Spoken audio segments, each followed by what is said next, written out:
stick to something you know about. Listen, my daughter was about your age. Then she met a guy like you. Now she's dead. You should believe in ghosts, P-Brain. He's a closet. Don't hurt me, please. Don't keep me waiting for those onions, Herman. This is all the whiskey you possess? Everyone out of the way of the bulldozer! Hello and welcome to Hello, This is the Doom Show. I am Richard. I am Brad. Folks, we are taking a little break tonight from discussing model airplanes and Barbie dolls that we each collect individually, no shame in our game, to talk about the 10th anniversary of Hello, This is the Doom Show, the 10th anniversary of Jello Jello, Who Moved the Tombstone. Happy anniversary, Richard. Happy anniversary. May 19th, 2011, we put out our first episode.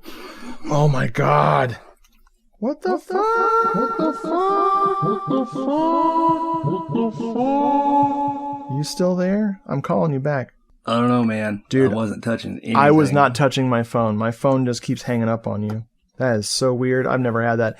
I'm assuming you're still recording. Yes. Okay, good. Let's keep going while we got it. Yes. All right. So the last thing I heard was May 19th. Yep, May 19th, 2011. I posted the first episode of you and I talking about a little movie called The Dead Are Alive. Yes, sir. And what's funny to me about this 10-year anniversary is we just recorded episode 200. Not too long ago. That was a huge milestone. Yeah, it was. So finding different things to talk about on the 10th year anniversary, I think we got some good stuff tonight. I think so. I think, everybody's kind of settled into a lane with you. There's always been like a Jeffrey movie, and we've always talked about that. Sounds like a Jeffrey movie. Yes. There are Simon movies as well. Yeah. Jeffrey has the most distinct because Lietta can pick them now. Yeah. We'll be watching something, especially something from a little company called Vinegar Syndrome. And Lietta will be like, is this a Jeffrey movie? And it always is. It always is. She knows. She knows. Somebody I was talking to recently made the mistake of thinking that they were bad movies. I was like, well, they're not bad. They're just catered to a certain taste. Yeah. You're flexible enough to kind of go. I mean, it doesn't mean that if a movie's a Jeffrey movie, I don't like it. Yeah, exactly. You know, sometimes I see movies and I say that's a Jeffrey movie, and I hope you guys do it. Oh, we do. Every time no, we don't do everything, but we want to. Right.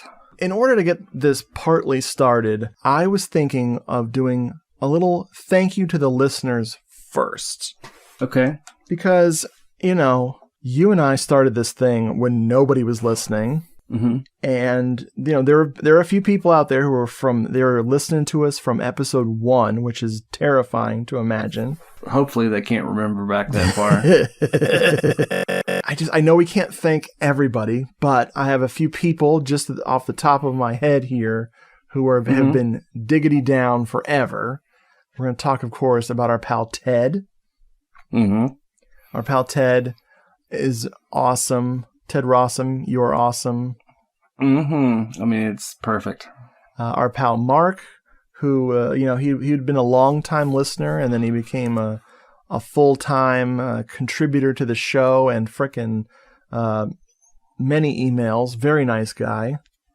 Yeah, I owe Mark an email right now. Sorry, Mark. Oh, this is a perfect reminder. Yes. Our buddy Martin Luther Presley. MLP. Hopefully he's watching movies. I was listening to an old episode where he wrote in and he said that sometimes he doesn't watch movies at all. For like months at a time, he won't watch movies. And I was like, what? Do what now? I mean, I think we all know what he's watching right now. He's watching frickin' Sinister Eyes of Dr. Orloff. Yeah, he is. Yeah. Classic. Broken light bulbs. Got to thank our bud Court Psyops from the Cinema Psyops podcast. He came out to me as a longtime Doom Show fan. Like, I knew he'd been listening for a while, but Court was like, let me tell you about this show, So good. I learned a lot about him that night. Yeah.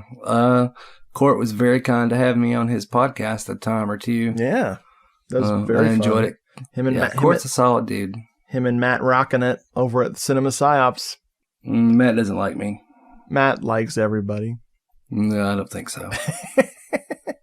Glenn Del Rossi, wanted to do a shout out to Glenn. He is freaking my Instagram hero. When he posts a movie, he posts all the movies. Right. He will post a fistful of Blu-rays that he got in front of his massive wall of movies, and it's just astonishing. That dude is a movie collector out of control. Travis Linthicum, very nice dude. I'd love to hear more from our pal Travis. He called in on episode 200, I believe, and very nice things to say. And then there's Elliot. Elliot is a cool dude for contributing to the show. AJ is also awesome. You guys, we're going to get around to y'all's listener requests one of these days.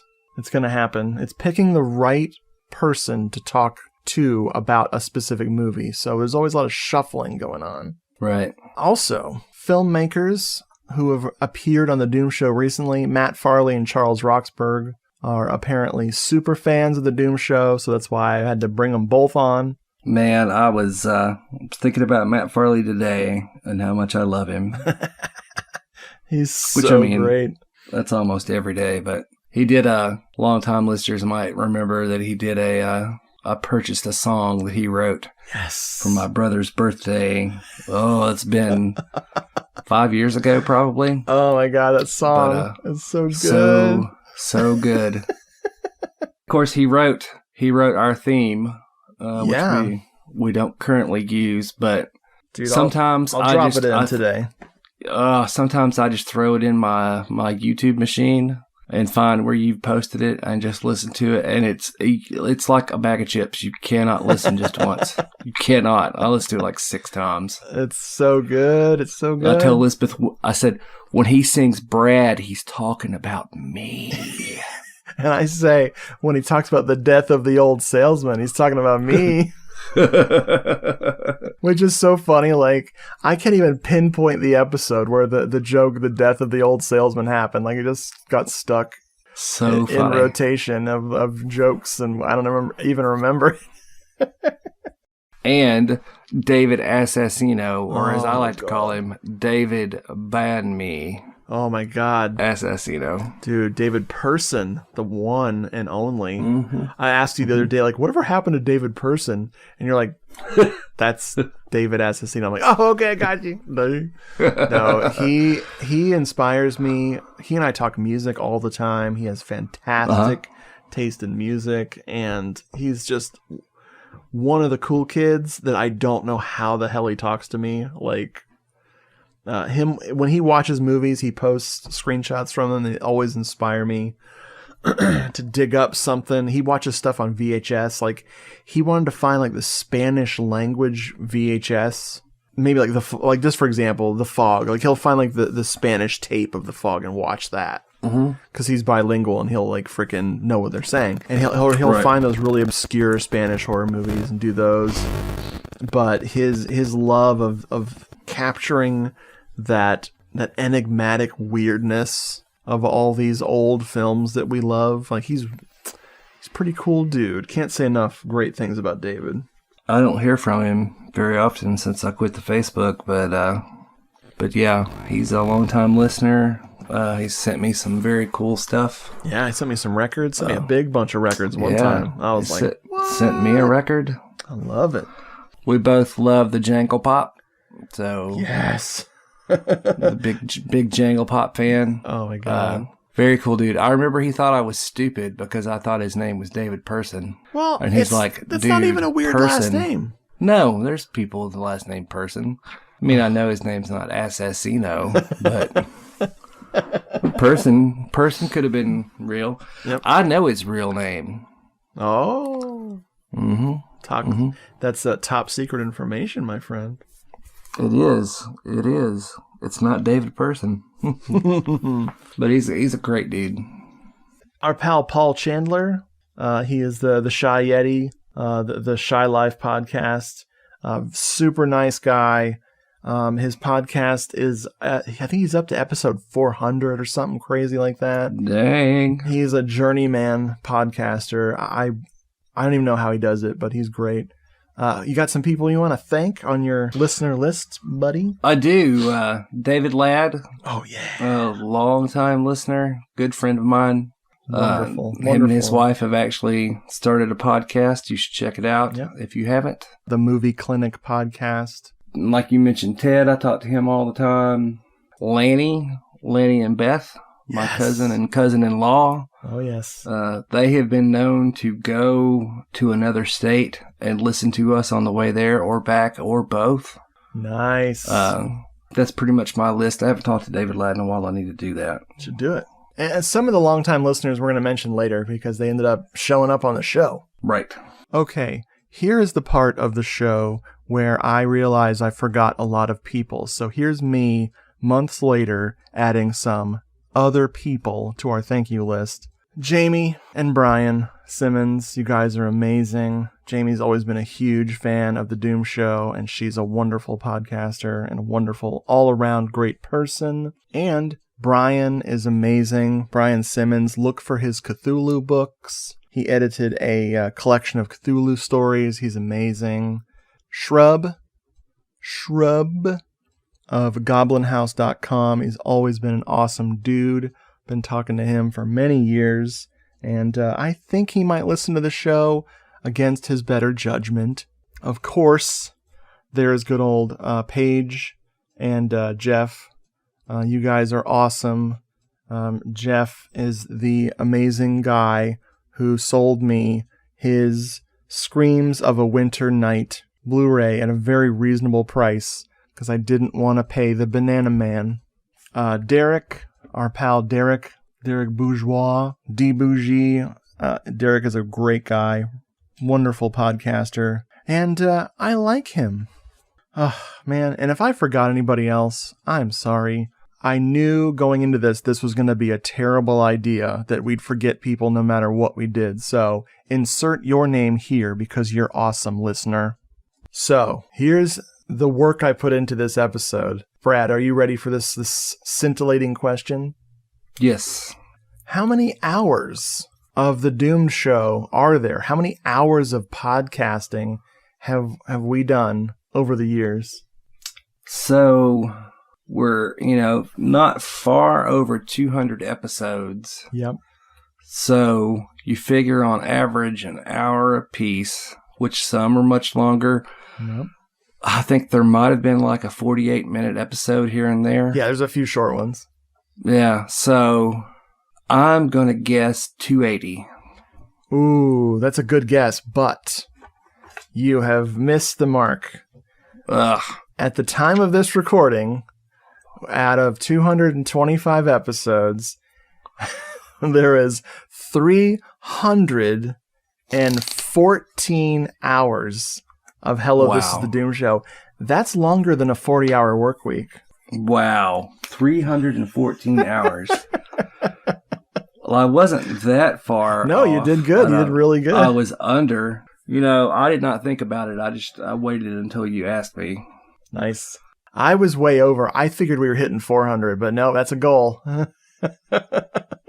Yeah, it is. After Simon and I get around to our Twin Peaks, The Next Generation talk, and it'll be 500 hours. Absolutely, it will be. I feel like I could probably not rewatch that Twin Peaks season 3 and not have any notes, and Simon wouldn't notice. I feel like he would just hit the ground running, and I'd have to be like, all right, dude, I gotta go eat lunch now. Just kidding, it's dinner time. You could actually just, everything that you said to him could have been out of a cookbook, and he would not notice because he is Twin Peaks' #1 fan. Dude, yep. It's wild. Him and Martin Luther Presley. Martin Luther Presley, he loved that season 3. Did he really? No, he hated it. That's right. It was hilarious.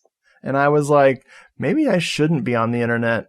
You should be on the internet more to counteract it. I did exactly that. So, well, all right. So we know that I'm not a Twin Peaksian. Yes. What without spoiling anything, because there's probably people that haven't, what did he not like about season 3? That it had been like 40 years since season 2? He did a running commentary of everything he didn't like. It was very specific, a stream of consciousness live as he watched it.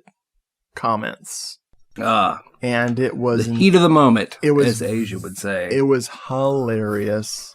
Yeah, I don't know what he was expecting. Yeah, I mean, it was great. You know, we'll ask him. We should tell us who it'll be. We love you. You can hate Twin Peaks season 3 all you want. We're just having fun. It's fun times, man. We miss you. We haven't heard from you in a long time. He's like, leave my German ears alone. Shh. My German ears are burning. So let's talk history of the show briefly. Okay. Because I really think we went into this on episode 200. But we started this bad boy because of the Naschy cast. They were super inspiring. Their episodes covering the films of Paul Naschy.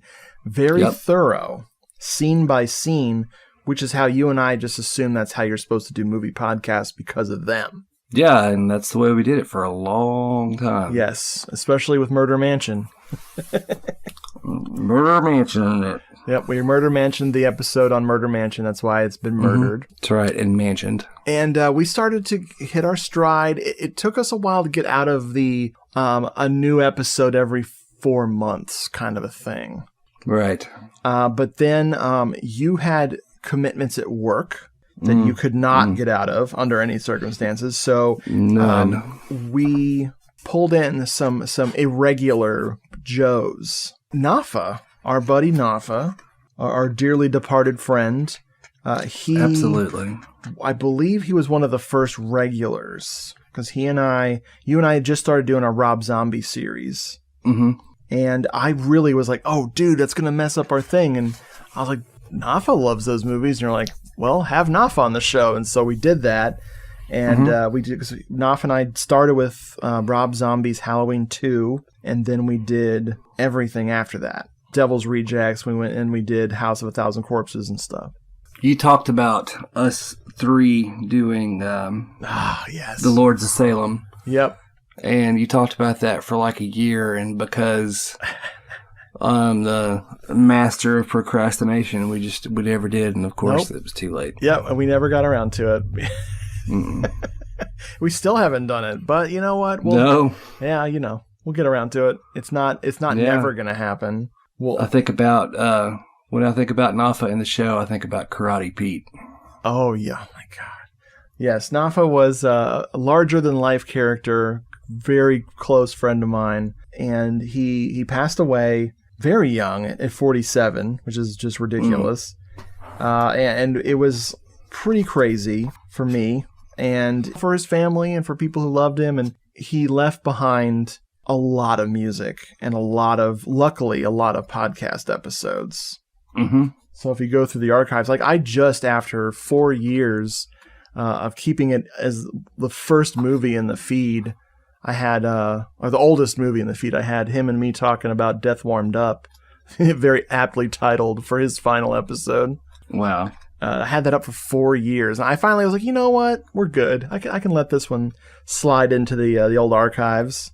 Yeah, I mean, it's your call. Yeah. If you feel like it's cool, then it's cool. We talk about them enough. And also, like, if you go through the Doomed Show Classics list on frickin' YouTube, which is a pain in the ass to keep going because of all the music we used in past episodes. Right. It's like, what do you mean I can't have Ennio Morricone in my frickin' episode? I mean, I don't know what the big deal is. It's not like you're charging people for it. No, and I'm so far away from monetizing. Like, when I look at the chart, the show, like, oh, how close am I to having like the ability to monetize my channel? And I'm like 1% of the numbers you need. Like across the board, I'm supposed to have X amount of listeners, and I have 1% subscribers. I have 1% of that number. See, until this very moment, I didn't even know what the criteria was. It's popularity. Okay. And my channel, because I just don't post enough. I work so much harder on the podcast because it's easy. I'm a subscriber. Thank you. It's easier and it's more fun than recording videos because podcasting is so much more fun. Yeah, it is. But yeah, Nafo, he will never be forgotten on this frickin' show. No, the Shatner series, personal favorite of mine. Dude, we had so many plans for that. We didn't even get to Kingdom of the Spiders. I know. The frickin' The Devil's Reign was oh my god, that was so fun.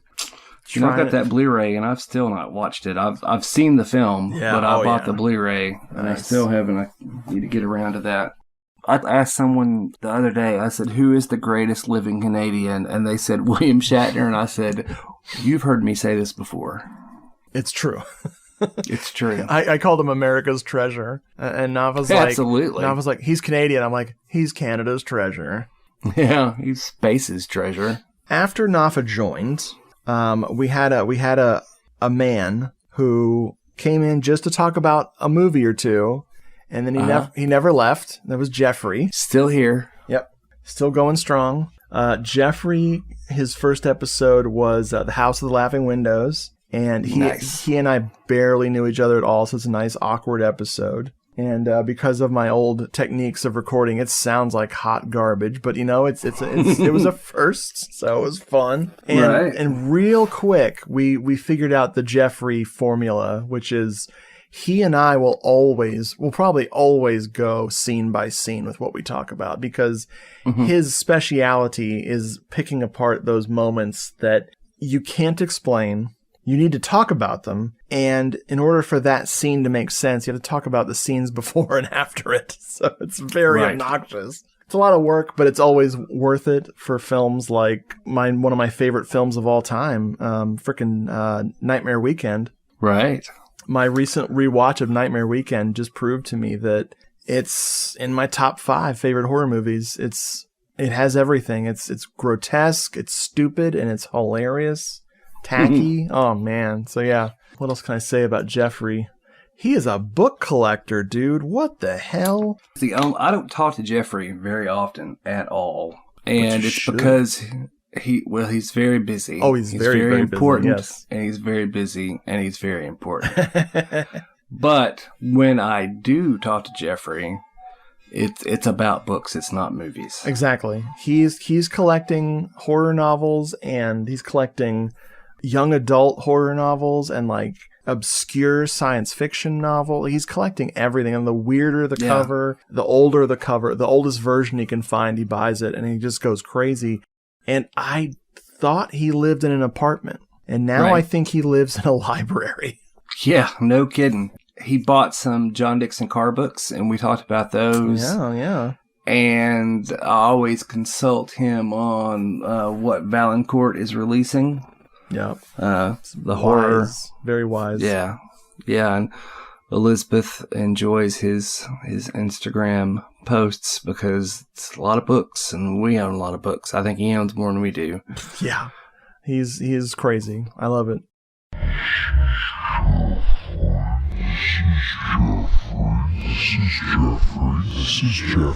This is Jeffrey. Hi, Brad. Hi, Richard. This is Jeffrey. Just a quick correction to Brad's previous statement. Looking at today's count, I have approximately 110 John Dixon Carr vintage paperback and some hardcover editions in my library. That's all.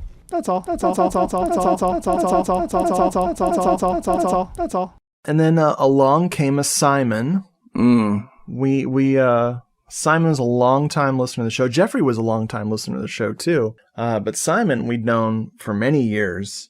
And I want to say he did a solo podcast. And I was like, whoa. Or I had him. I can't remember which came first. If I asked him to be on the show for a guest spot where I just interviewed him about his horror movie he likes. Because he's from the UK, the UK-ness.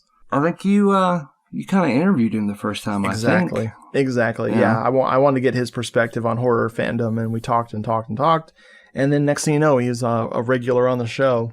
He brings it, dude. He freaking brings it. Yeah, he does. We have some laughs. He was there when I realized I take too many notes on movies. He and I were doing The Church, and The Church is a wonderful film, but when you're taking notes on every scene, you want to kill yourself. Yeah, that'd be a tough one. The best thing that came out of it, other than the episode itself, because I love that episode, is don't keep me waiting for those onions, Herman. Which I think we would have missed if we weren't going scene by scene, so it's fine. Right. It worked out. But yeah, Simon and I, we did some of the long form stuff where, we did all the Nightmare on Elm Street movies. And we split it up because we were just going too long. I think the next Nightmare on Elm Street trilogy we're talking about is 3.5 hours. I'm trying to get it down to 3 hours. Wow. Yeah. What? That's some Elm Street talking. Oh my God, it's insane. And he and I have plans to get back. We did a big 2-parter of Twin Peaks, season 1 and 2, and Fire Walk with Me, which I'm very happy with. Those keep getting flagged on YouTube, so they're in the archives. So.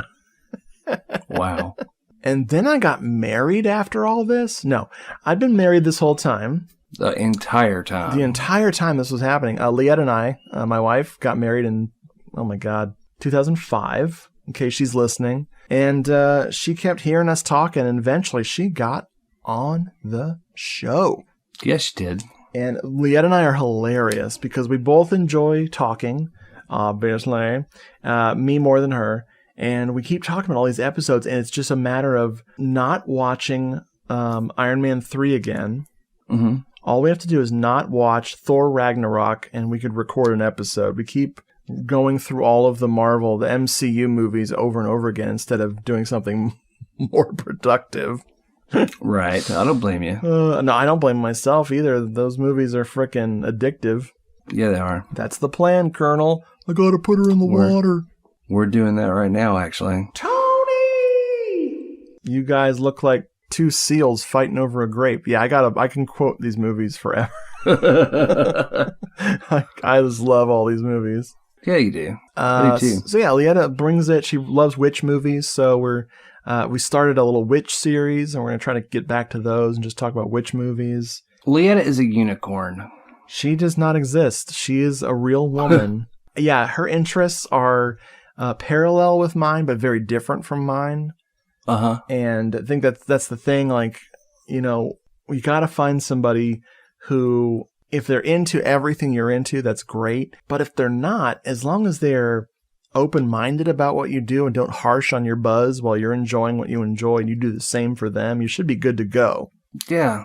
Because eventually I started watching British period pieces with her. Like, yeah, you did. I even have my favorite, frickin' Persuasion, the Jane Austen adaptation, the 90s one, which is one of my favorite films of all time. And we watch it constantly. And then one day as a couple, you discover Grease 2 together. Grease 2. And then Michelle Pfeiffer. Oh my God. Johnny, I don't want to eat alone. Like, it's a freaking classic movie. Gotta watch Grease 2. And so, yes, Lietta will be back on the show more often. I promise. Very talented. Very, very talented artist. Artist. She can play piano a little bit. She can sing a lot. Yeah. She freaking... she's a lover of animals. She gives the cat her eye medicine and her freaking everything medicine. It's great. You did well. I did very well. I married above my station. Boy, I did. So did you. No. There'd be no Brad without Elizabeth. That's true.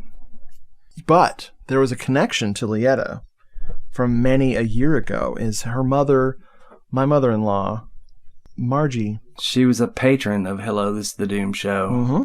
Bought me the MP3 recorder. Yes, she did. I remember when the dragons got stolen. We had foo dogs. We had a pair of them that guarded our front door, and someone stole one of them. This little cheap... During the show. Yes. Or she discovered it during the show. She was so mad at me because I didn't react properly.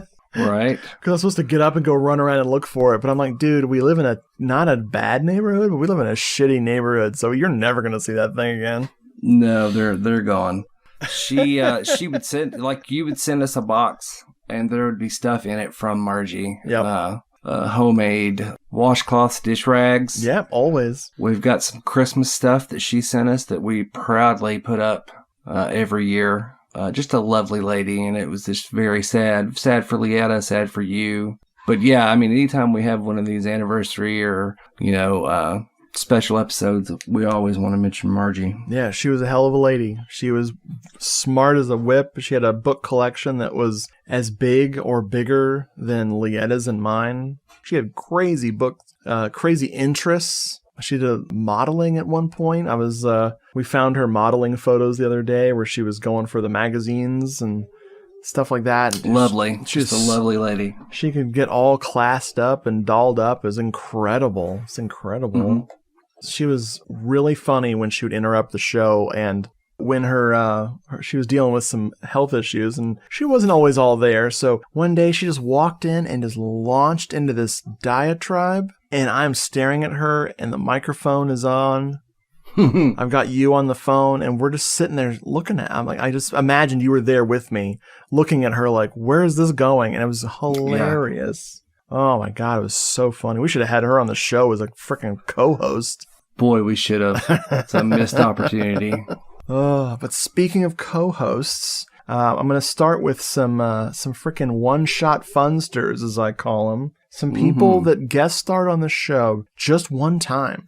Oh, Leetta's trying to catch the cat. Time for somebody's medicine. We were just talking about giving a cat medicine. Oh, wow. How'd she take the pill? She drooled a lot. Well, folks at home, Gorgon, our cat, she has taken her pill, which is very important, and she drooled a lot because she has no teeth. Right? It sounds good. She's going to be 2 in a couple weeks. Oh. Who knew that sometimes you have a young cat with no teeth? It really does happen. Looking at you. I have an old cat with no teeth. Looking at you, Luna. Yep. She has a young soul, though. She does. She says, That's all she says. So unless I'm missing somebody, I have 4 people who have done. I initially had 3, but I remembered the 4th one. I had 3 people who've been on the show, plus 1.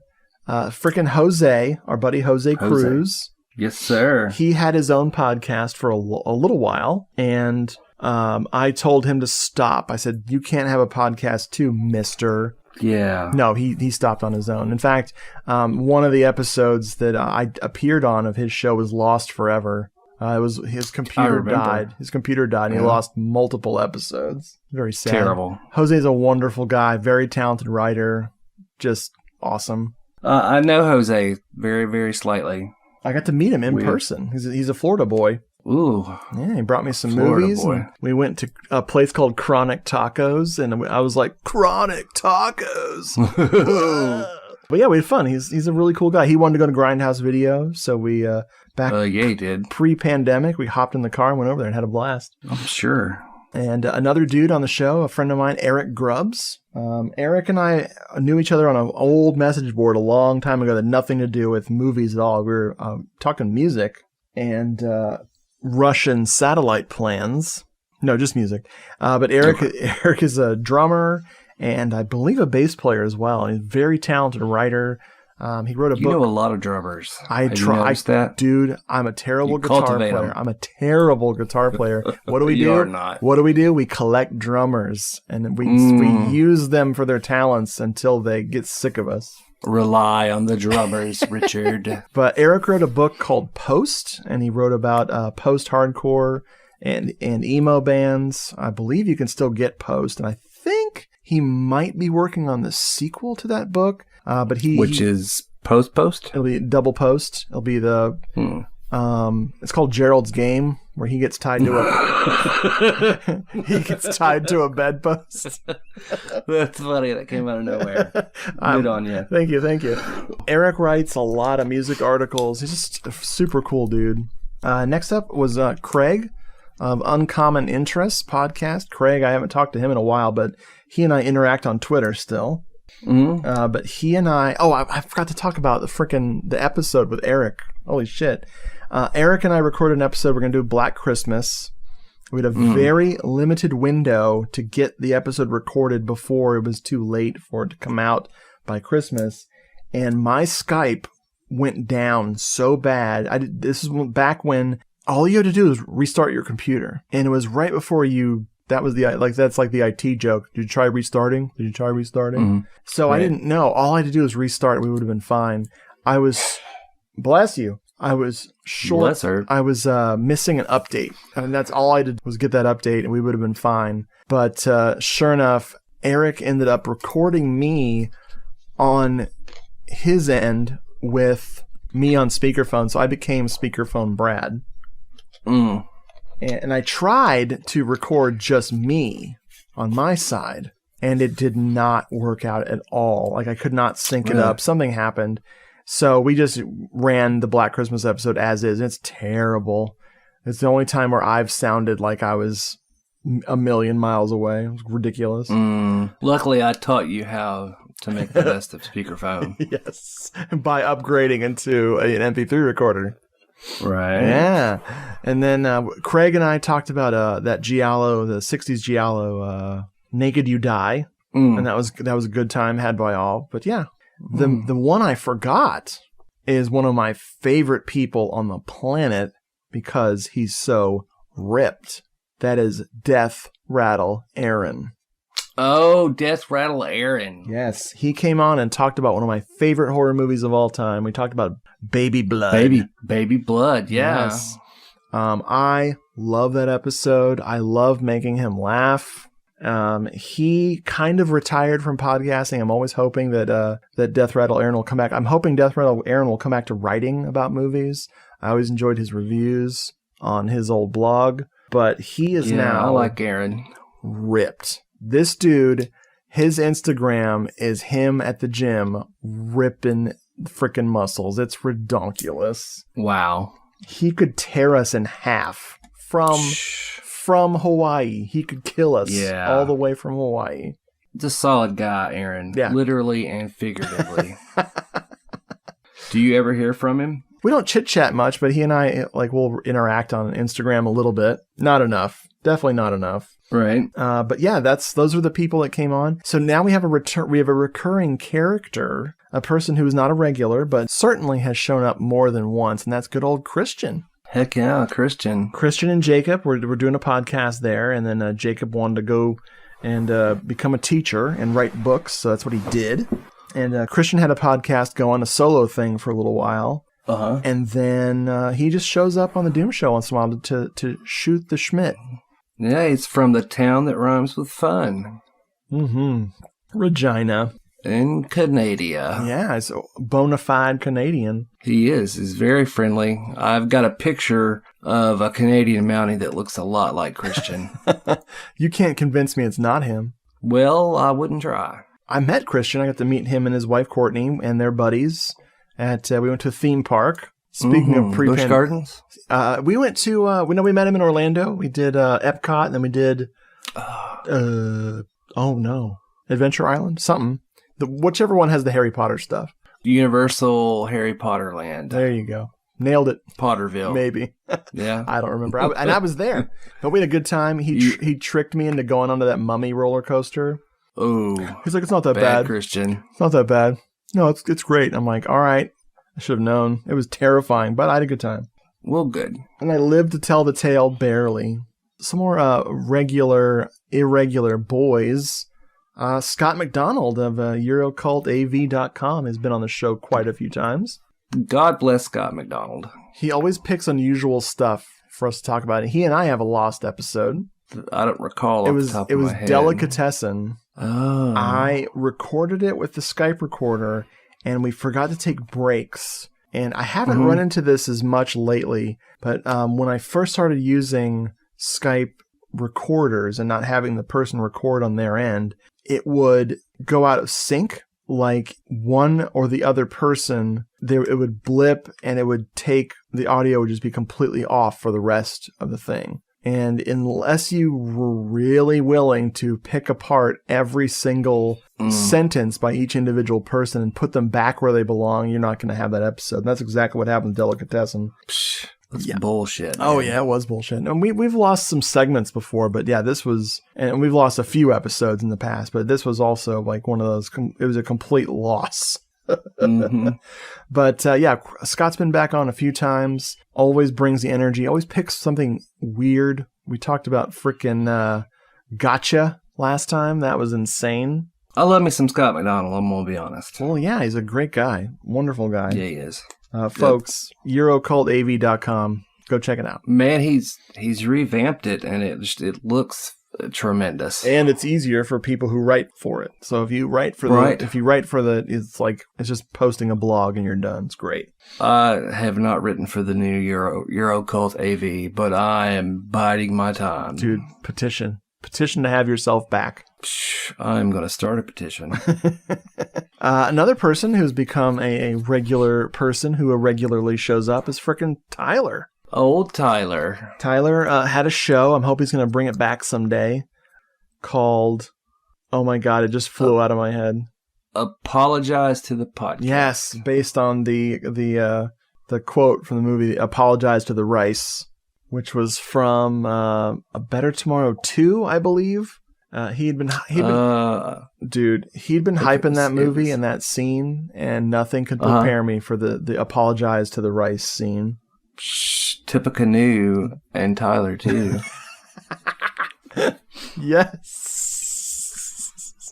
But yes, Tyler is fun. We talk about the absolutely 60s stuff. He brought the first kaiju movie to the show. We talked about, and he managed to catch me sleeping during the movie. It was amazing. He was talking about a scene that was so crazy. I thought he was messing with me, but it turned out I had slept through the one moment in the movie that I would have hated. Oh. Yes. Serendipity. It all worked out for me in the end, but then I'm like, dude, I think you have a different cut than me. And then I had to use the old computer voice to come in and explain that I had dozed off during the movies. I didn't want to own up to it. Wow. Oh, that's good. I'll tell you some Simonicity involving Tyler was that this past weekend I had a slasher-thon. Oh, that's right. And I watched Wrong Turn, and then he messaged me yesterday and said, Wrong Turn's a pretty good movie. And I'm like, well, I just recently saw it myself. I'd seen it before. I mean, it's nothing special or anything, but it's a solid backwoods slasher. Yeah, absolutely. But what kind of wavelength were we on there for just a moment? Oh, he just hacked your frickin' webcam, dude. That's probably right. That's Tyler the hacker. He's like, hack the planet. So eventually, we got invited to join a podcast network called Legion Podcasts. I did a guest appearance on a show hosted by Duncan McLeish. It was the podcast Under the Stairs. And we talked, and I believe Duncan told the guy who runs Legion Podcast, good old Bo Ransdell, you need to have Doom Show on this network. And I think that's how it happened. Next thing you know, we're on a network. We're standing shoulder to shoulder with many other fine shows. Absolutely. And it's been great. Our numbers have gone up, and we've hopefully contributed to the overall downfall of the website and the network just by being there. Well, we certainly try. We try to destroy everything we touch. From within. And without even trying. And there you go. No, and I've had opportunities to get to guest star on lots of shows. It's just been so fun. Coordinating, getting other people from that network on this show is always a challenge because everyone's so busy. But we'll get around to everybody eventually. Jeez. You've had Duncan on the show, haven't you? No, I've been on Duncan's show. He's always got so much planned forever that it's just easier for me to just be like, dude, I will be on your show. And he's like, that's what I'm messaging you about. And I was like, oh, okay, I was pretending it was my idea. I see. Duncan was on episode 232. That's 232. Beep. Speaking of people who work out all the time and make me look like a lazy piece of garbage, he's like, oh yeah, I'm 0% body fat. I'm like, oh my God, I'm going to kill you. Who Duncan is? Dude, he's crazy in shape. Crazy. Really? I don't know, dude. I don't think we should talk to people like that. I'm against it. I'll tell you that right off the bat. I'm a sellout, though. I've been doing crunches lately because I'm a sicko. I've been eating crunch bars. Dude, that's all I've been doing. Let's make a pact to eat crunch bars together on a show. We should. Just the sounds of us chewing on them. Yeah.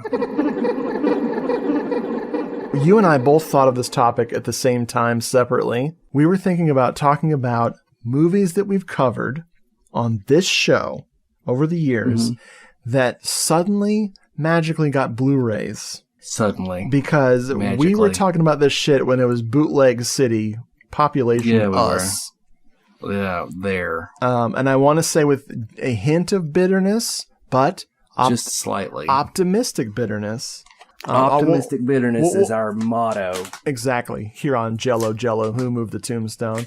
I will get into the real bitterness because we haven't done any freaking audio commentaries for anyone yet, but nobody. Only because we're not professional. Only because I can't imagine why they would not want us on their discs. Right? The movie I'm talking about is The Haunting of Julia, which finally showed up on Shudder in HD. Looks amazing. I have not sat down to watch it yet. I should. But that usually means somebody somewhere is probably going to put it out soon. So I'm hoping that Haunting of Julia, a movie that you and I have been championing since episode 9.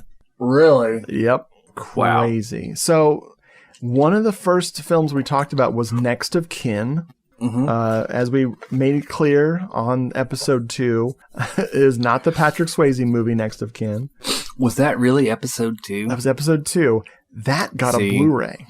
Wow. Own it. That is nuts, dude. That is crazy. Bought it for Trevor, too. Nice. Oh, very kind. Yeah. What else?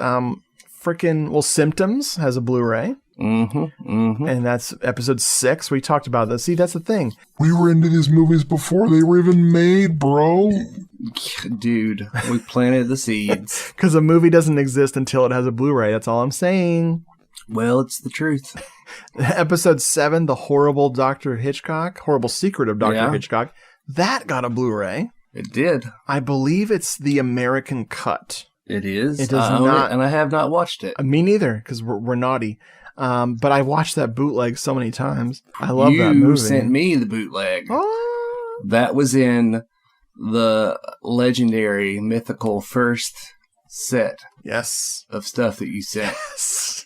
Was The Horrible Secret of Dr. Hitchcock. Oh, God, it's so good. So, yes, one day we'll have the Italian version, too, but it's just the fact that it's out there is incredible. I've acquired the Blu-rays of a double feature we did back in episode 12, which is Screams of a Winter's Night. Oh, yeah. And Jennifer. Amazing. Yeah, those both have Blu-rays now. Somebody sold me their copy of the Code Red Banana Man Screams of a Winter's Night. I think it was Mr. Barton. Was it? Not Hawkeye. Not Hawkeye. The other Barton. The other Barton. And it was very nice to sell it to me. He gave me a very fair price because, of course, it had gone out of print. I'm sure he did. He's a very cool guy. Exactly. Does he listen to the show? I hope he does. Well, I hope he does too. Yeah. Let's see. What else? I'm scrolling with the homies. It's easier. I haven't talked to him since I quit Facebook. He'll be back. It's easier to see the ones that still don't have a blue, which drives me crazy, well, like the Ghost. Well, there's one that I think you should mention that did get a Blu-ray. What's that? Terror. Oh shit, yeah, Norman J. Warren's Terran. Yes. Norman J. Terror's Warren. Yes, and sadly we recently lost Mr. Warren. Crazy. The Demon has no Blu-ray yet. Nope. Barbara Steele and The Ghost, speaking of Ricardo Freda, no Blu-ray yet. I would take a Ghost Blu-ray over an uncut Horrible Dr. Hitchcock, and that's the truth. Yes. The Ghost is magic. I love that freaking movie. It is such a good movie. Let's see. I'm scrolling around here. Oh, my Murder Clinic could be a good Blu-ray. Absolutely. We did that. We did that. Well, here's another one. Yes. The Corruption of Chris Miller got a Blu-ray. Yes. We covered that. We did? Didn't we? Did we? Well, we should have. We should have covered it. I'm Googling.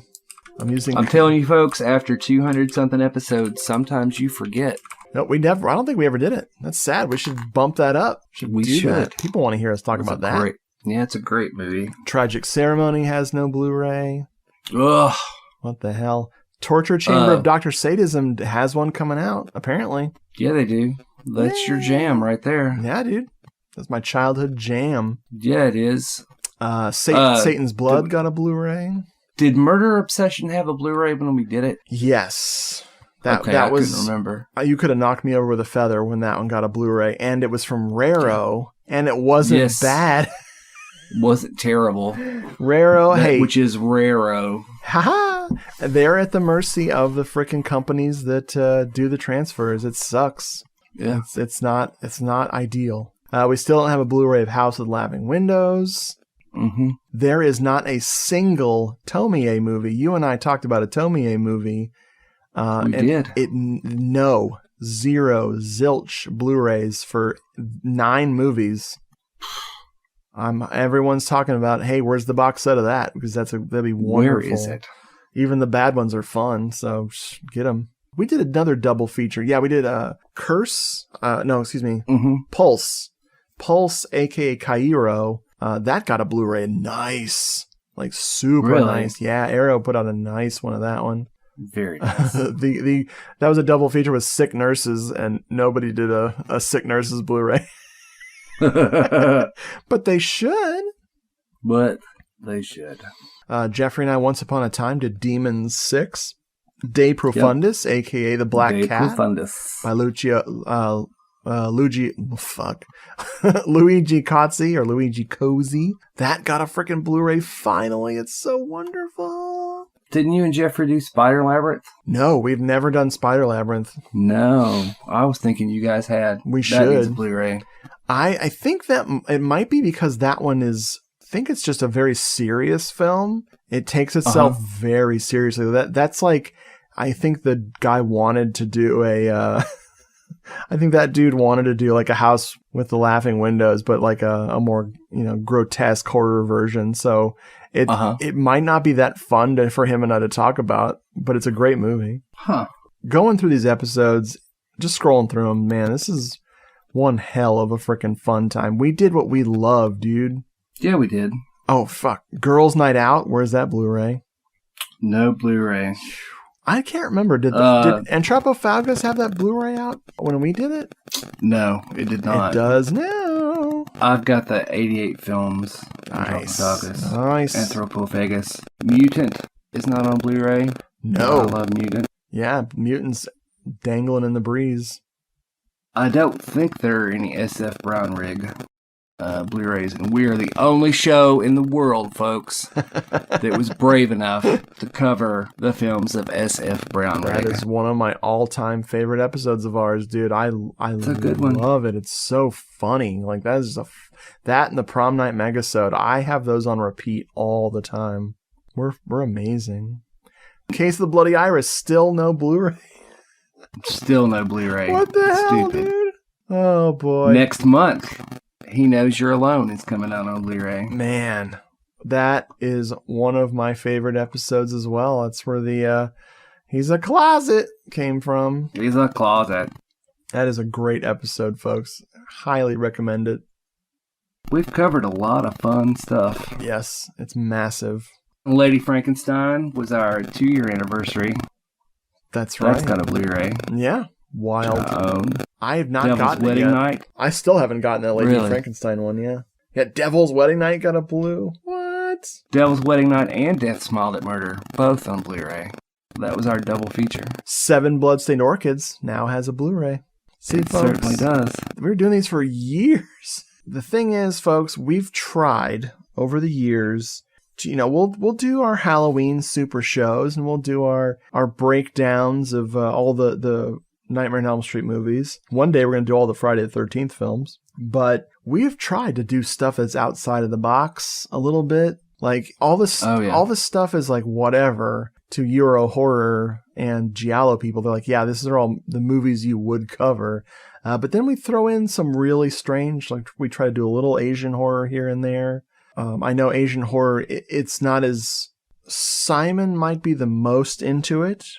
And it's not like you or Jeffrey dislike it, but I guess, those are not your go-to films. I mean, I do like it. Yeah. It's harder for me to like work in those titles of who am I going to talk with about this freaking weird mid-80s Japanese horror movie that no one's freaking heard of. Like that's, and Hero Ghost Show was kind of like my chance that Bo gave me to have an outlet for that. Bo likes to do a series of movies with me, so we do all the sequels. Like, we did all the I movies, which that was rough. That was pretty rough. Good time talking, less fun watching.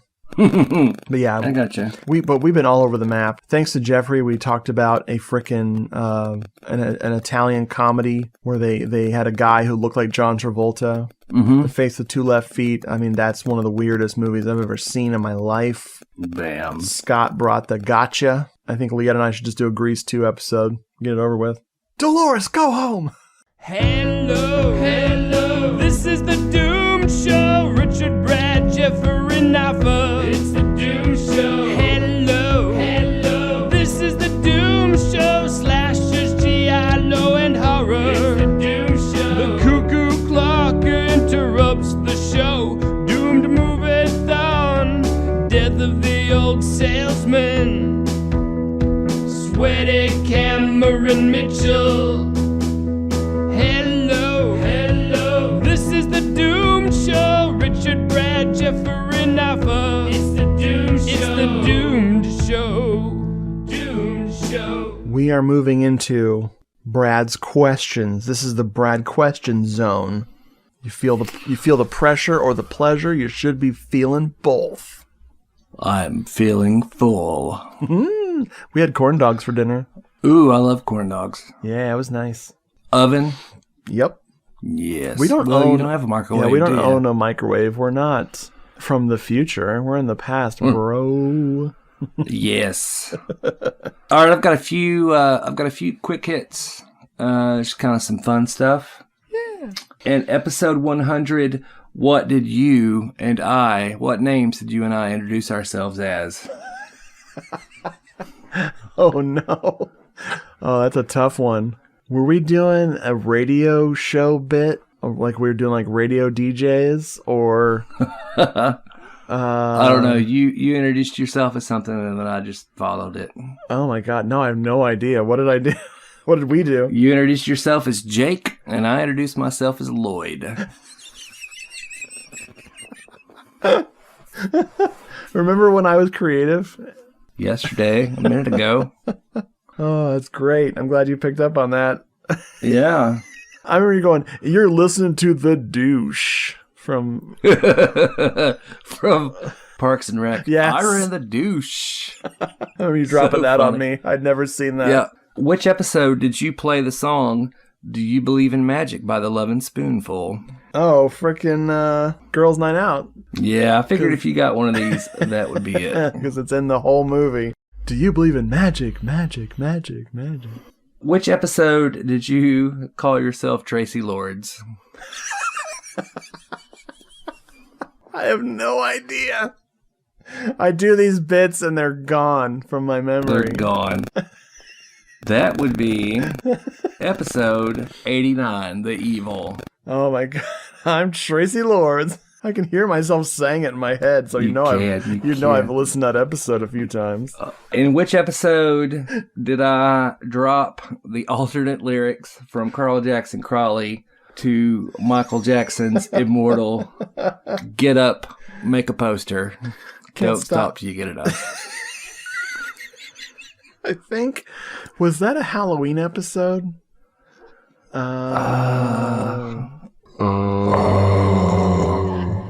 Maybe. Because I remember I did a remix because I found an instrumental version of the song and then threw your lyrics over it. Like you singing it. But no, what episode was that? He Knows You're Alone, episode 128. Damn it. I listen to that all the time. Oh my god. See, this is so funny because I am obsessed with our show. I listen to our show so much, but I listen to too much of it, so none of this shit sticks with me. Right. My last quick hit question. What film title character did you say that you were going to dress up as for no reason? Film title character. Uh-huh. Oh man. What would I have done that for? It's also one we've mentioned tonight. I can't even think of it. Anthropophagus. Oh my god, yes. Freaking dressing up like George Eastman. That's one I do not remember saying that at all. Yep, you did. Wow. I could dress like him in as part 2, where he's just got a shirt, and I'd have to buy some jeans. Fun fact, I don't own any jeans. Wow. Yeah, I got tired of like buying them, and then I stopped. So now I just wear slacks. You're a slack guy now. I'm definitely slacking. Adult. But those are great. So those are amazing questions. Thank you. Yeah, I listened to some episodes and just picked out some funny stuff. You're a historian. So of the show. I've got an actual question time. We can't have a 10th anniversary and not have an actual question time. Your question times are my favorite. Let's do this. Oh, too kind. So this plays into something that I've seen recently. So I thought I would pose the question. Is there a horror film remake that you think is better than the original? Ooh, I think my answer will not surprise you. I think... Let me make sure. Let me scan my brain real quick. Sure. I had 2 jump into my brain at the exact same moment. One, I know you're... I didn't consult with you. No. Kept it safe, kept it secret. No, we rarely do that. Usually, if it's going to be like a list, something big, we'll do it in advance. But most of the time, question time is off the cuff. I would say, for my money, that The Hills Have Eyes remake... But the one that jumped into my head, poor Wes Craven, is frickin' Last House on the Left. Dadgum, man. Those are my answers. Because I like parts of Last House on the Left. I like parts of it. The comedy Cops, of course, is wretched. But I loved that remake when it came out. I have not seen it since. But we watched it this weekend. How'd it go? It is fantastic. Nice. It's a great movie. Awesome. I think about Nafa said that he did not have to see a horror film for a while. Yes. Because he was satisfied. And I think it is vastly superior, in my opinion, to the original. And then as a corollary, the remake of The Last House on the Left, I really enjoy, and not so much the original.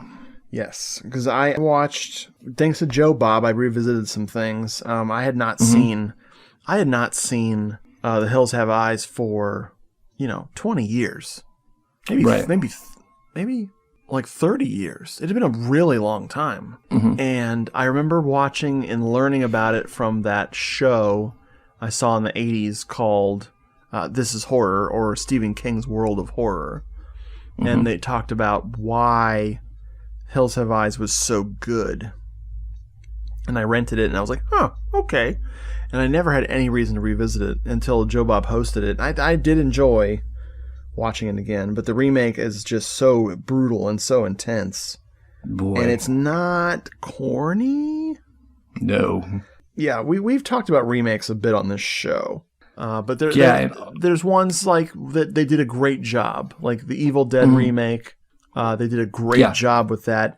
It is not better than the first. Sure. The first is one of my favorite movies of all time. And, the remake just blew me away. But it's still, the jury's still out on how I feel, because I finally picked up that unrated, the director's cut. I believe it's a director's cut. I did too, because you had talked about it. Yeah. And I was before it came out, you talked about hoping that they would release it, and then they finally did. Yeah. So Matthew came up, we went and saw it at the theater, and I have not seen it since. Yeah. I did pick up the theatrical regular Blu-ray and had not watched it. And then with some birthday Amazon, I thought, the time's right. Yeah. So I picked up the director's cut or the uncut. The theatrical does hold up. I still have a few nitpicks with it, but I'm curious to see what you think. And I'm curious to see what I think of this uncut version, because I believe it adds a whole 7 minutes or 5 minutes. Yeah. It's ridiculous. I think it's 7. Wow. I really enjoyed it. It was a perfect theater experience. Matthew had come up. We went over, saw it. Nice. But yeah, no, those were my 2 exact answers. The Hills Have Eyes, because we watched this weekend, and it's just brutal. Oh, man, we needed to do an episode on that Fog remake, huh? Ooh. I've never seen that. We did do an episode on the Prom Night remake. We tried. We found out that we had nothing to say, because it was nothing. It's on Netflix right now, and the tagline was "Films that are popular," and I'm like, this is a lie. Oh my God, you'll never touch Slick. Ugh. Never. So my one last thing on my end. Yes. Did you think we would get this far? I would say that I don't know. I think about the other show that inspired us, the B Movie Cast. And they went on so long, and then unfortunately Vince passed away. Yes. And thank goodness they kept going, because he was the heart of that show, and everyone on the show is amazing. But he was so fun, and he was so funny when he would get that website wrong. Mm-hmm. Every episode, it was a total crapshoot as to what he was going to say. My favorite was the bmovie.website. Oh, God bless him. Yeah. Where he always, an AIP film, he called it API film, I think.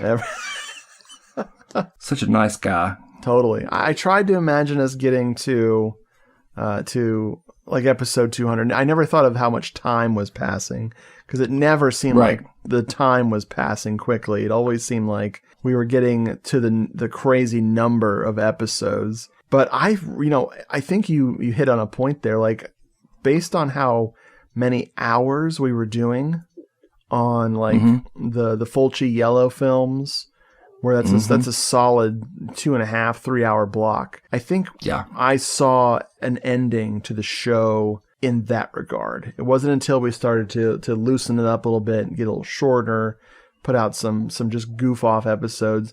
Episode I really miss, a series we were doing, I'd love to bring back, was the best of the year. We used 2012, talked about our favorite movies from 2012, where we talked about maybe a few movies that came out that year, but we always talked about our favorite first-time watches of that year. Yeah, and I'm down for that. Yeah, we should bring that back. That'd be really cool. But no, I guess I never imagined we'd be doing this in 10 years down the road. I think it's something that you don't really think about, like you said. We've always been about covering films we liked. That way you don't have an episode of an hour and a half or 2 hours of us just dogging something. Yes. The podcast exists for us, not the other way around. Yep. So we recorded when we could, when it worked out. It never became a chore. That's something that when I talk to folks, which is not very often, but folks that listen, that's one thing they seem to appreciate is our positivity. Yeah. Why would you do a podcast and fill it with films that you didn't like? I mean, I guess if you're current events, new films all the time, maybe that would happen, but that was never what this show was going to be. No. And that's one of the things I found so funny was a lesson I learned from a show that I haven't listened to in many years was We Hate Movies. And one of the jaw-dropping moments was they got through just eviscerating a film on every level. On one of the big things in that show for a long time, I haven't listened to it in forever, was they would pick apart the moral choices of the characters and how they're terrible examples to set for the audience, and that stuff really cracks me up. But then at the end of the episode, after dogging this movie, they'd be like, "So, how do you guys like this one?" "Oh, I love it. I have watched this 3 times to prepare for this episode, and I love it." I'm like, whoa. How do you love something you just spent hours ripping apart? And I think that was something that Jeffrey and I, without talking about it, both kind of brought to it, because like we talked about, he brings the weird stuff. He brings really unusual, offbeat fare that would be quote unquote bad movies. But then at the end of the episode, "So Jeffrey, how do you feel about this?" "Oh, I love it." Of course Jeffrey loves it. Yeah. There's very few things that he picks. Usually what works out is that I picked something and he has to suffer through it. And I'm like, "So Jeffrey, what'd you think?" And he's like, I don't know why you picked this. And I'm like, no. So yeah, we've always tried to stay positive with this stuff. Hey, that's what, our little segments, like one I'm about to introduce, like Real Talk with Brad. Occasionally you'd let loose on something, but usually it was when you say Real Talk with Brad, you're talking about something positive. You're bringing up something that people don't want to talk about in a positive light. Right. But yeah, it's I can't listen to, especially if it's one of my favorite films or just something I think is neat even. If I hear someone go bonkers against it, I'm kind of like, yeah, why am I here? Because I'll go back to listening to people talk about comic books, or I'll go back to listen to, folks who've listened to me all these years. It's probably not a secret that I'm a last podcast on the left listener since I've been listening to them since they were on episode 100 or episode 80 or some ridiculous. I've been listening to them for years and years and years. And occasionally I let some Henry Zabrowski sneak into some of my jokes. Not too often. Want a PG show here, people. But I just have trouble dealing with like people that might hate on something. I don't know. Like just for example, like idle hands. Like even Simon and I ripping bong hits on idle hands with our spliff talking and our frickin' lime pillows we've been smoking on with our reefer sticks. We love that movie. So of course, like, I can't handle people disliking it. I'm like, no. So yeah, we'll always be a positive show until a few minutes from now when I start getting negative. Right. Because I want to introduce a new segment called Richard's Unpopular Opinions. I have 3 unpopular opinions. One of them I think will make horror fans cringe. I have another one that will make slasher fans cringe. Then I have another one that's going to make slasher fans cringe. I am not privy to these. So you have not heard these. My first time hearing this new segment. Let's rip off the Band-Aid and talk about this thing, which I am not dissing people who enjoy this. No. I am not saying it's not a valuable piece of art. In fact, I think it's a wonderful piece of art. But here we go, folks. I don't like The Wicker Man. Very, very good. I knew that. I know you knew that. I've never talked about this, I don't think, on the show. Not when I did the Nicolas Cage remake years ago. But I don't think I talked about, I can hear Nafa in my head, Wicca, the Widow Man of Wicca. Oh, what is the other thing he would do in that episode? Sweetener. Can I get some sweetener? Sweetener. Anyway, I think I have read more about The Wicker Man than times I've watched it. I think I've seen it twice. I rented it when I was a teenager, when I was in my I must rent every horror movie in this place. I was very confused. And I watched it again when Leanne and I were dating and I got back into horror movies. And I have had zero interest in revisiting it again. I feel like I know it back and forth. Right. Because I've just read I have a whole book called Folk Horror that just the whole opening chapter is that movie. I've just read about it, and I respect it, but I cannot imagine me as a person sitting through it like right now. I gotcha. Yeah, and I don't know what it is. I totally see that. I don't know what it is. Not my style, I guess. I hate good. No. No, I mean, it's an odd film. The first time I saw it with Matthew, and we made a lot of jokes about the singing corn and the Mountain Dew can of prosperity, but the next time I saw it, I really, really liked it. Elizabeth is a huge Wicker Man film fan. No, I wanted to hurt her. Yeah. No. We've got the little box, the wooden box. Yes. It's got we've got that. We've also got the Blu-ray. But also, I can totally see how you would not be a fan. There's nothing wrong with that, obviously. Yeah. No, that is an unpopular opinion. I wanted to hurt our fans. Right. Just like Elizabeth. Was that you opening a box cutter to slash me? It was. Oh well, I deserve it. I'm really gonna deserve. Here comes the opinion that is. This is nothing to do with reality. This is me being stupid. This is something that you guys are going to think is so dumb. I can't tell the Jasons apart. Now, I'm not talking about the punk band, the Jasons, Right. who dress like Jason Voorhees. I cannot tell the Jasons apart in the different movies. Now, I know Jason X looks different from Baghead Jason, but like Right. it could have been the same guy in every movie. No disrespect to the wonderful people who've played Jason Voorhees over the years. None of that is like me trying to harsh on you. I watch these movies a lot. I don't watch them nearly as much because apparently we don't have enough Friday the 13th in the year for my comfort level. And it's, hey, there's no reason not to watch Friday the 13th movies anytime you want. But, you know, with so many movies in my queue all the time and shows in my queue, I like to pull a Simon once in a while and do things because Simon is the king of it's this director's birthday, it's this actress's birthday, it's the death day of such and such person. Let's watch this. Hey, this came out 20 years. Simon's the man on this, like he's the man on the scene. He's Johnny on the spot. Hey, we discussed that today, oddly, him and I both. Simonicity. Yeah, the Simonicity. He loves to watch stuff when they come around. That's great. But with Friday the 13th, I just don't watch them enough. But I cannot freaking tell you which actor is playing which Jason in any of the movies. I never noticed the subtleties. I barely noticed the masks.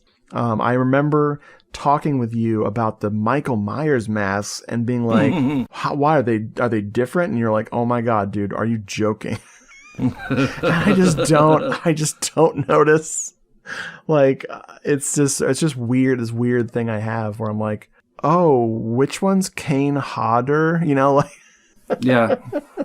yeah, and that's trivia I find fascinating. I have that Friday the 13th book, that monumental tome, and I love reading that book, but there's something about that thing. And I've watched like the Friday the 13th documentaries. It still doesn't stick with me. Yeah. I mean, like, my favorite is Baghead Jason, but of the hockey mask Jasons, Right. I think Richard Brooker is my favorite. Which movie was that? 3. Yes, I love 3. Had no idea who that was. Again. Yeah, Richard Brooker. Oh my God, I'll get it together one day. But yeah, it's just one of those weird things. Just like I never noticed the masks. My favorite mask, of course, is the CGI mask from Halloween H2O. I frickin' H2O. When you pointed that out to me, I could not unsee it. That is usually that is my profile picture on Facebook, is that mask, just to drive people crazy. Sorry. But speaking of it, here comes my last Richard's unpopular opinions, and this will come as no surprise to anyone who knows me. I love to date, all of the Halloween movies, the Halloween franchise. Yeah, you do.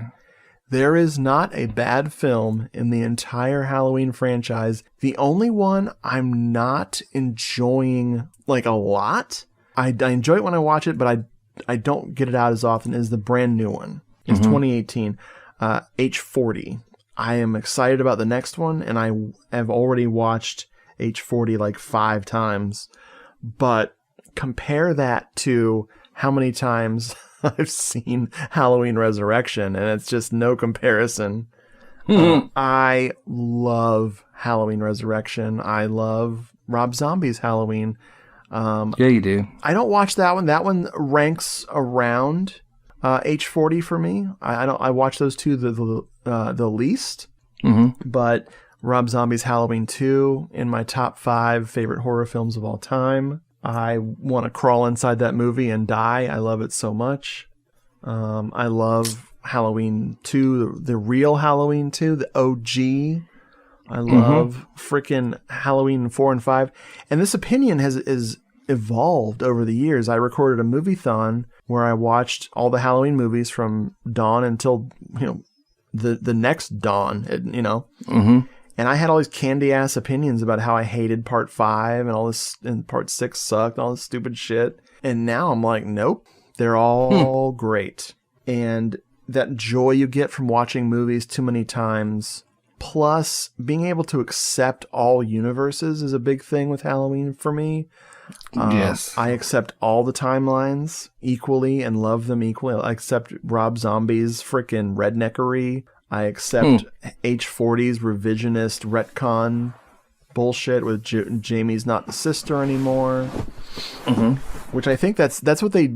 I feel like they did that just to get John Carpenter to do the soundtrack. Like, they're like, hey, dude, would you come back into the soundtrack? And he's like, I will, but on one condition. Reverse our mistakes from the past. Yeah. Those are my 3 opinions. I hope they aren't too bad. Great. But folks, that's 10 years of Doom Show. We recorded another 314 hours just now. Just now. Rod and Troy, so much to answer for. Yep. You can thank them for this whole mess. Yeah, you can. And you can thank us for, I guess, not stopping. We could have stopped a minute ago, but we didn't. But we kept on going, brother. We're still going. Let's see. We talked about the death of the old salesman. Death of the old salesman. We did Jello Who Moved the Tombstone. Yeah, we did. Folks, thank you for listening, and really, just, you rock. You're amazing. You do. doomedmoviethon@gmail.com. If you ever want to just shoot the Schmidt with me and hit up Brad or hit up Jeffrey, just go through that email and I'll forward it on. And if you want us to talk about something, or you want to say, hey, I've been listening forever, you didn't talk about me, come on, we'll do it. We'll talk about jerks. you. Yeah, we'll talk about you. Yeah, we will. Good night. Good night, Sarah. Bye. Hello, This is the Doom Show is a proud member of the Legion Podcast Network. Please check out the other podcasts on legionpodcasts.com. If you'd like more Hello, This is the Doom Show, go to hellodoomshow.podomatic.com or go to Doom